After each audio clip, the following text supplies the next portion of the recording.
The new Moto G67 Power from Motorola has a battery capacity of 7,000 mAh. This new mid-range phone has just been announced by the company in the Indian market, but it is anticipated to soon reach other regions, emphasizing its massive autonomy. Regarding its design, the device features a synthetic leather finish with a thickness of 8.6 millimeters and a weight of 210 grams. As you can observe, even though it has a large battery, it does not turn into an overly thick or cumbersome device. It includes side fingerprint reader, jack 3.5mm, and also IP resistance 64 in addition to military level certification LLSTD 8110H, which ensures that the device can function properly even in environments a little hostile as high or low temperatures, withstand falls and more.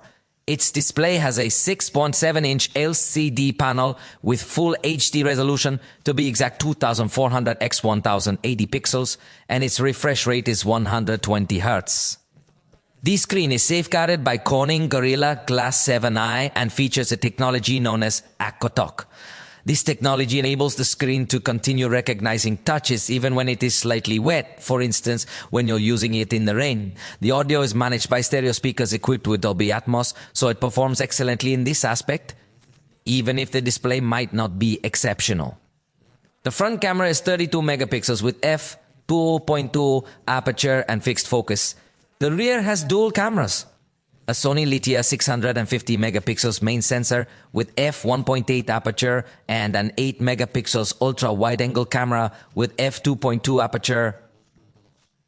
Without a doubt, the battery is the standout feature of this device. As I have already mentioned, it has a capacity of 7,000 mAh. On the other hand, the charging capability is 30 watts. Although Motorola includes a 33 watts charger, which is a common practice for their devices, it's something that they do quite frequently. In the software, we will encounter Android 15, which I consider to be unfortunate news. By this time of the year, it should ideally come with Android 16. This means it will miss out on one of the limited updates it might receive, as the manufacturer has not yet announced any official update schedule, at least not at this moment. Lastly, regarding performance, it is equipped with a Snapdragon S-Gen processor, which is built on a 4nm process, and it is paired with 8GB of LPDDR RAM, specifically 4X. Expandable up to 24 gigabytes of virtual RAM, but, well, we all know that's not going to do any good in 128 gigabytes of UFS 2.2 storage. At the moment, that's the only configuration available, and its initial launch price in India is 15,999 rupees, which roughly converts to about $180. Keep in mind, though, that prices here are not equivalent to prices over there. So what do you consider more important in the lower mid-range category?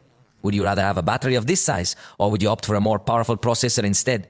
It's important to remember that in this price range, typically something must be sacrificed. So, what would you choose to give up?